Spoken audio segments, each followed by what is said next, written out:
Good morning বন্ধুরা, কেমন আছো তোমরা সবাই? আশা করছি সবাই ভালো আছো। আমিও অনেকটাই ভালো আছি। মামনি অফিসিয়াল চ্যানেলের আরও একটি ভিডিওতে তোমাদের সবাইকে অনেক অনেক স্বাগত।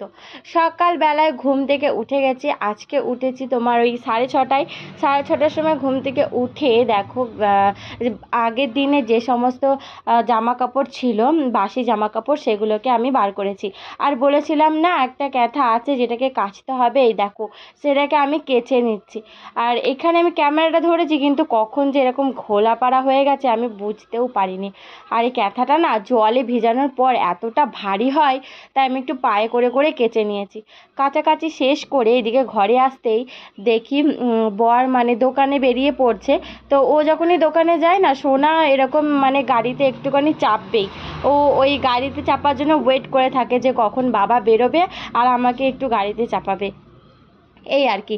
তো বর তো চলে গেল, আর ওদিকে আমি ঘরটা সব ঝাড় দিয়ে নিয়েছি। এখন এই গলির দিকটা একটু ঝাড় দিয়ে নেব। আমাদের সামনেখানটা অতটা জায়গা নেই, উঠোনে একটুখানি রয়েছে। আর এই গলিটায় এখানটায় সবাই যাতায়াত করে, পাড়ায় অনেকেই যাতায়াত করে আশেপাশে বাড়ির, কিন্তু আমরাই মানে একটু বেশি ব্যবহার করি বলে আমরাই ঝাঁটপাট মানে পরিষ্কার করি। মাঝে মাঝে কেউ করে, না হলে আমরাই বেশিরভাগটা করি। পরিষ্কার তো আর দেখতে ভালো লাগে না, তাই আমরাই মানে পরিষ্কারটা করে দিই। আর যেহেতু আমরা একটু বেশি ব্যবহার করি, তাই মানে সবাই দায়িত্বটা আমাদের ওপরেই ছেড়ে দিয়েছে যে ওখানটা পরিষ্কার করতে হবে। কেউ আর অতটা দিতে চায় না, তো কি করা যাবে, আমরাই করে নিই। আর দেখো এদিকে আমি ঘরটাকে মুছে নিচ্ছি সুন্দর করে। আর মেয়েটাকে একটু মা নিয়ে গেছে বাইরে, কারণ ঘরে যদি খেলা করে তাহলে আর ঘরটা মোছা হয় না, তাই এই টাইমে মা একটু বাইরে নিয়ে যায়। আর সেই ফাঁকেই আমি ঘরটাকে সুন্দর করে মুছে নিই। তো আজকে হচ্ছে বুধবার, বুধবারে তো আর সমস্ত কিছু ধোয়া মোছা অতটা নেই, তো ঝটপট করে কাজগুলো আর কি হয়ে যাচ্ছে। আর আগের দিন না একটু আটা পড়ে গেছিলো, জানো তো। আটাটা না এখানে তো আমি মানে রাতের বেলায় আটাটা মাখছিলাম, দিয়ে মাখতে মাখতে হাত থেকে একটু পড়ে গেছে। তো সেটাই আর কি ঝাঁট দিয়ে না এই সামনেটাতেই রেখে দিয়েছে। যেহেতু রাতের বেলা বাইরে কিছু ঝাঁট দিয়ে ফেলতে নেই, আর ওই আটার মধ্যে একটু জল পড়ে গেছে, তো আর কি বলবো মানে পুরো চিটে গেছে আটাটাতে, ঘষে ঘষে একটু তুলতে হয়েছে। তো যাই হোক, আমার এদিকে ঘরটাও মোছা কমপ্লিট হয়ে গেছে। ঘরের প্রায় ঘর মোছা মানে সকালের অর্ধেক কাজ হয়েই গেছে বলতে পারো। আর এখন শুধু একটু আমি বিছানাগুলো তুলে নেব সুন্দর করে, তাহলেই হয়ে যাবে। আর দেখছো জানলাটা মানে আমার বর আর নিচে যতক্ষণ ও থাকবে ততক্ষণ নিচের জানলাটা সবসময় লাগানো থাকবে। ও মানে জানলাটা খুলতে দিতেই চায় না, যে ও সবসময় বলে যে জানলাটাকে বন্ধ করে রাখবে। কিন্তু বলো সবসময় কি আর জানলাটা বন্ধ করে রাখা সম্ভব? একটু হাওয়া বাতাস ঘরের মধ্যে ঢুকবে, এটাই তো ভালো লাগে, তাই না? তো ও যখন যায় তারপরে আমি জানলাটা না খুলে দিই। আর আজকে না ওই বালিশের ওয়ারগুলো এগুলো সব আমি খুলে একটু কাচাকাচিটা করে নিয়েছি। আগের দিন তো বেড কভারটা কেচেছিলাম, আজকে দেখো বালিশের ওয়ারগুলো নিয়ে নিয়েছি, কেচে দিয়েছি। করা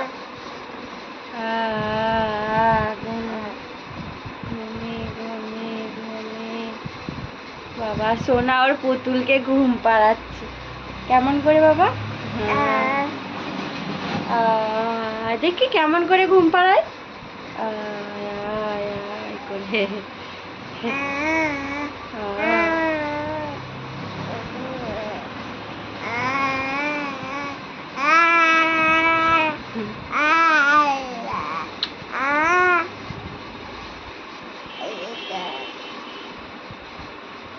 কিছুক্ষণ সোনার সাথে খেলা করলাম, তারপরে দেখো জানলাটা যেই খুলছি তখনই দেখছি বাইরে একদম ঝলমল করে রোদ উঠে গেছে। দেখো পুরো মানে অনেকটাই বেলা হয়ে গেছে, সকালের কাজ করতে করতে পুরো সূর্য মামা একদম উঠে গেছে।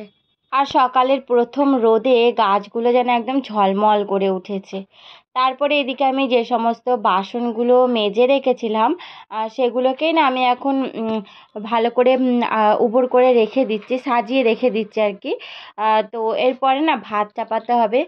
বাবা এখনও সবজি বাজার নিয়ে আসেনি, তাই ভাবলাম ভাতটা আর ডালটা আগে আমি চাপিয়ে দেবো। তো আমি এদিকে কাজ গুছাচ্ছি।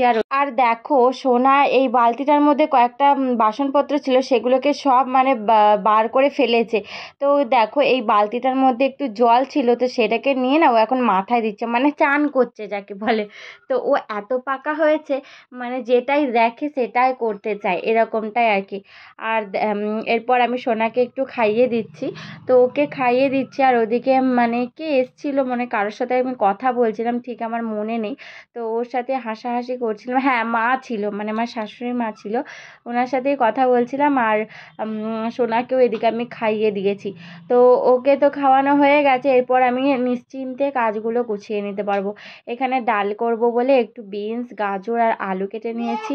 আর মুসুর ডালের মধ্যে আমি মানে বিনস, গাজর আর আলুটা দিয়ে দেবো। তো ডাল একদিকে, ভাত একদিকে তো আমি বসিয়ে দিয়েছি। আর এদিকে মাছবালা এসেছে, দেখেছো? মাছের আওয়াজ পেয়েছে বলে আমার মেয়েটা একদম মানে দেখো গিন্নির মতন, পাকা গিন্নির মতন এখানটায় বসে আছে, পায়ের ওপর পা দিয়ে বাটি নিয়ে ও মাছ নেবে। যখন এই দিদিটা মাছ বলে চিল্লেছিল না, তখনই ও মানে ছুটে গেছিলো মানে মাছ নেওয়ার জন্য। তো এখন থেকে এগুলো সব জেনে গেছে। আর ওকে দেখে দিদিটা তো আরও এখানে সামনে, ঘরের সামনে এসে জোর করে মাছ বলে চেঁচায়, যাতে ও কী করছে, সোনা কী করছে সেটা দেখতে চায়। তো বাচ্চাদের সব কিছুই ভালো লাগে, সব কিছু জিনিসই ভালো লাগে দেখতে। তো মা তো মাছ কিনেছে, আর বাবাও আবার বাজার থেকে মাছ নিয়ে এসছে। দেখতে পেলে দু রকম মাছ রাখা আছে। আর বাবা বাজার থেকে একটু পাট শাকও নিয়ে এসছে, তো সেই পাতাগুলোই আগে আমি ছাড়িয়ে নিয়ে এখন আমি ধুয়ে নিয়েছি ভালো করে, দেখো। আর এদিকে আলু আর ডাঁটা কেটে নিয়েছি, মাছ দিয়ে ঝোল করব। তো দু রকমের মাছ, দু রকম না মানে বাবাও নিয়ে এসেছিলো, মাও নিয়ে এসেছিলো, কিন্তু দুটো মাছই, রুই মাছই ছিল। তো এখন আমি নুন হলুদ মাখিয়ে একবারে রান্না করতে চলে এসেছি। দেখো একটু মাছগুলোকে আগে ভেজে নেবো। আর এর মধ্যে না পেটির মাছটাই বেশি আছে, বাবা আজকে পেটির মাছটাই বেশি করে নিয়ে এসেছিলো।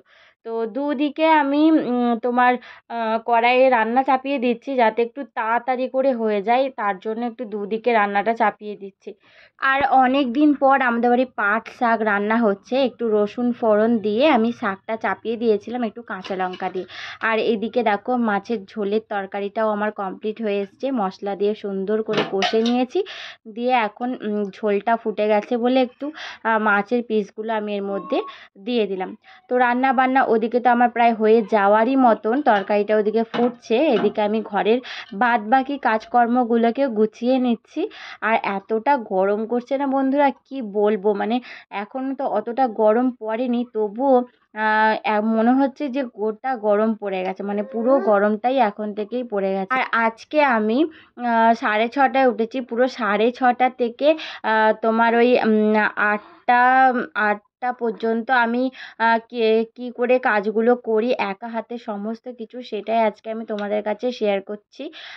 তো দেখো তোমরা ভিডিওটা স্কিপ না করে। তো ওদিকে তো ঝাঁট ফাট সব দেওয়া হয়ে গেছে। আর এদিকে দেখো আমি যে সমস্ত জামা কাপড়গুলো শুকিয়েছে না, সেগুলোকে একটু তুলে নিচ্ছি। আর দেখছো কতটা ঝলমল করে রোদ দিয়েছে, মানে পুরো মনে হচ্ছে এখন থেকেই পুড়ে যাচ্ছে গা হাত পা।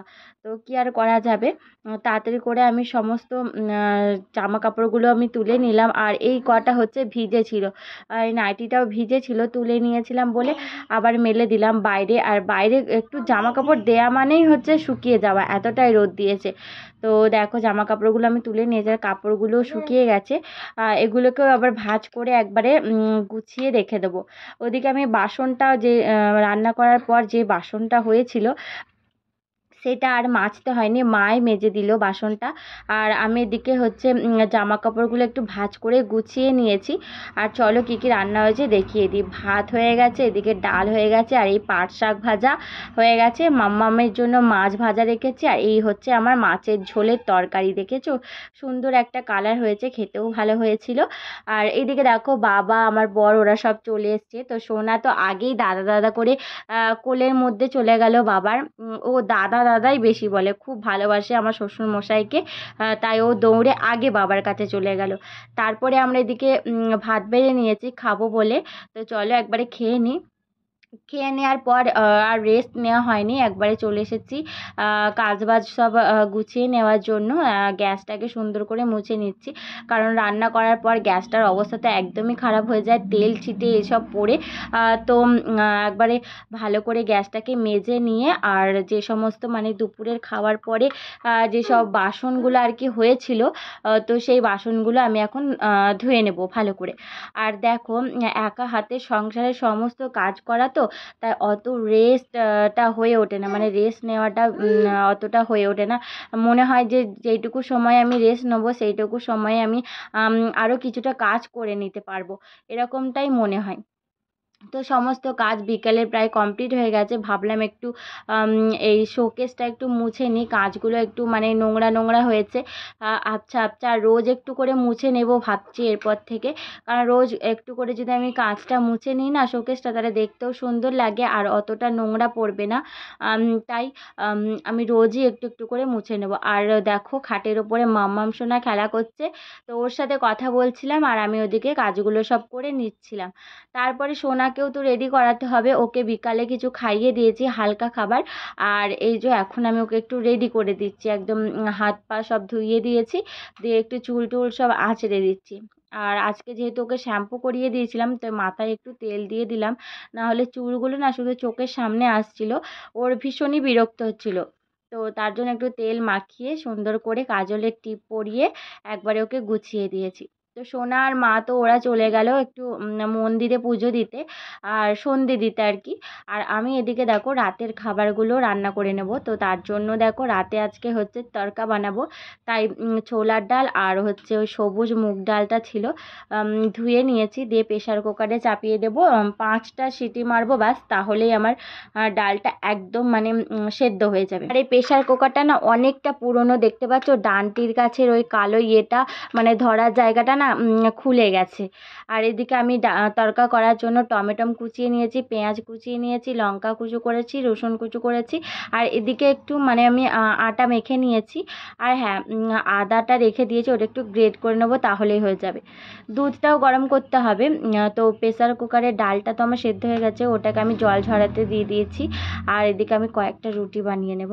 তড়কা দিয়ে দেখবে রুটি খেতে খুবই ভালো লাগে, আর যদি আরেকটু টেস্টি টেস্টি বানানো হয় তাহলে তো আরও ভালো লাগে। আর আমাদের বাড়িতে তড়কা দিয়ে রুটি খেতে সবাই খুবই ভালোবাসে, তাই আমার শাশুড়ি মা বললো যে আজকে একটু তড়কা বানিয়ে নে, তো তার জন্যই আর কি একটু তড়কা বানিয়ে নিচ্ছি আর কয়েকটা রুটি বানিয়ে নেব যাতে রাতের খাবারটা হয়ে যায়। আর দুধ গরম করতে দিয়ে দিয়েছি, মাম্মাম সোনার জন্য একটু রুটি ভিজিয়ে দেবো দুধের মধ্যে, ব্যাস ওর খাবারও রেডি হয়ে যাবে। আর সোনাকে ভাবছি একটা ডিমও ভেজে দেবো, ও ডিম ভাজা খেতে খুবই ভালোবাসে, তো একটা ডিম ভেজে দেবো তাহলে হয়ে যাবে। তো এদিকে দেখো আমি জলটা মানে ঝরাতে দেবো কি, জলটা মানে প্রেশার কুকারটা খুলেই দেখছি যে জলটা অতটা নেই, তাই তাও একটু ঝুড়ির মধ্যে বসিয়ে দিয়েছি। আর এদিকে একটু ডিম ভেজে নিচ্ছি, সোনাকে দেবো বললাম, অর্ধেকটা ডিম ওকে দেবো, অর্ধেকটা যেহেতু খাবে না তবুও দেবো যদি খেয়ে নেয় আর কি, ওর ডিম ভাজাটা খেতে একটু বেশিই ভালোবাসে। তো এদিকে তো আমি রান্নাবান্নাগুলো সব করে নিচ্ছি, আর ডিম সেদ্ধও করে নিয়েছিলাম তার মাঝে। 3টে ডিম করছি, কারণ একটা ডিম হচ্ছে ভাজা করছিলাম আর 3টে ডিম হচ্ছে সেদ্ধ করে নিয়েছি। তো 4টে ডিম হয়ে গেল, আর বাবা যখন আসবে বাবার জন্য আলাদা করে আরেকটা ডিম ভাজা করা হবে, ওটা মা করে দেয়, কারণ মা আর বাবা একটু রাত করে খাবার খায়, আমরা ঘুমিয়ে পড়ি ততক্ষণ, ওরা একটু রাত করে ঘুমায়, তো তার জন্য মা একবারে বলে যে তোর বাবার ডিম ভাজাটা রেখে দে, ওটা আমি করে দেবো। এইদিকে আমার মশলা টশলা কষে একবারে সেদ্ধ করা ডালটা দিয়ে দিয়েছি, দিয়ে আরেকটু কষে নেব, দিয়ে জল দিয়ে দেবো, দিয়ে তারপরে কিছুক্ষণ ফুটে গেলেই নামিয়ে নেবো, ব্যাস আমার রান্নাবান্না সব কমপ্লিট। তো বন্ধুরা, রান্না বান্না আমার সমস্ত কিছু হয়ে গেছে, দেখলে রাতে রান্না আমি করেছি রুটি আর তড়কা করেছি, আর 3টে ডিম সেদ্ধ করেছি, একটা ডিম সেদ্ধ আর একটা ডিম ভাজা করেছিলাম, সেটা হচ্ছে অর্ধেকটা মাম্মামকে খাইয়ে দিয়েছি আর আমি অর্ধেকটা খেয়েছিলাম। তো মাম্মাম সোনা তো এখন খেলা করছে, ওর এখনো ঘুম হয়নি, তো ও এবার 8:30 8টা থেকে 8:30টার মধ্যে ঘুমিয়ে যায়, ও ঠিক ঘুমিয়ে যাবে। আর ওর দুধ রুটিটা আমি রেখে দিয়েছি, ও যদি রাতে খায় তাহলে খাইয়ে দেবো। আর দেখো আমি একবারে হাত পা ধুয়ে এসেছি আর চুলটা খুলেছি কারণ একটু বেনুনি করব। আর চলো শাড়িটা পুরো চেঞ্জ করে একটা নাইটি পরে নিই, তাহলে হয়ে যাবে। তো এই ভিডিওটা আমি এখানেই শেষ করছি, দেখা হবে আবার একটা নতুন ভিডিওর সঙ্গে। সবাই ভালো থেকো, টাটা। এদিকে 9টা বেজে গেছে কিন্তু সোনার চোখে ঘুম আর আসছে না, ও তো খেলা করেই যায়।